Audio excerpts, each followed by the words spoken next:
Hey friends, this is Jen Norton, and this morning I was reflecting on two of the stations of the cross that I painted several years ago that are all available in my book Surrender All.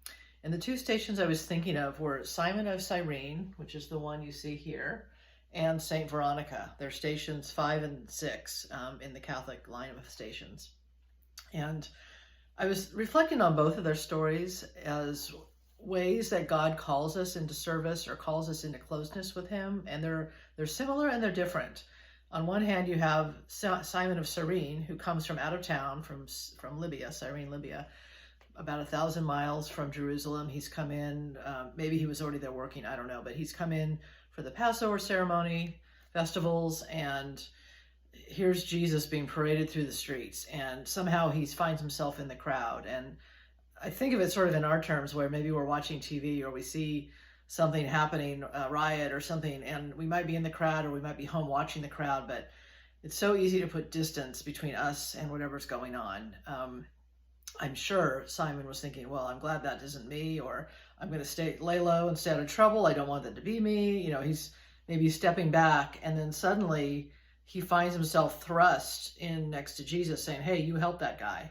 And he's now in the middle of the story, and we remember him 2,000 years later. Veronica is a little bit different because she's a woman.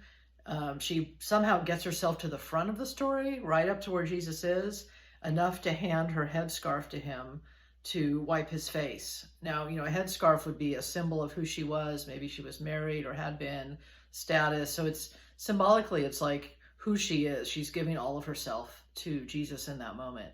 And we might be tempted to think that, oh, well, Veronica's the better of the two, but really it doesn't matter. God calls us the way he calls us, and the choice is always ours to respond.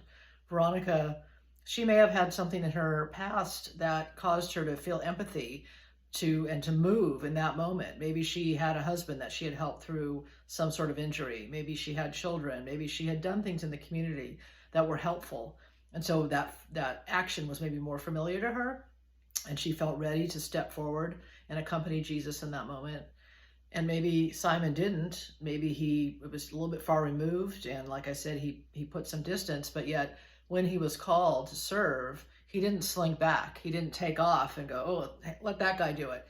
He stepped in there, and then the result is a growing of love. If you see the space between the two bodies here, it makes kind of a heart shape. And so as he was working with Jesus, as he was walking with Jesus, as he was close enough to Jesus to smell the sweat and maybe he got blood on his garments, his love increased. And, we don't hear a lot about him later, but we do know that his two sons became prominent people in the Christian movement. So something happened, something transpired with both of these. And then, of course, we know that in Veronica's case, she was left with the logo, the image of Jesus on her scarf. So when we step close to Jesus, as hard as it might be, we are changed. We are left with some sort of an imprint, something that's changed. So that's my thought for today. Again, these are part of my Surrender All book. I wrote this a couple years ago, but it's a great self-guided retreat through Lent. So if you're looking for a Lent sort of guide, I recommend it, and not just because I wrote it. So anyway, those are my thoughts today on how we are called and how we can step forward and walk with Jesus this Lent.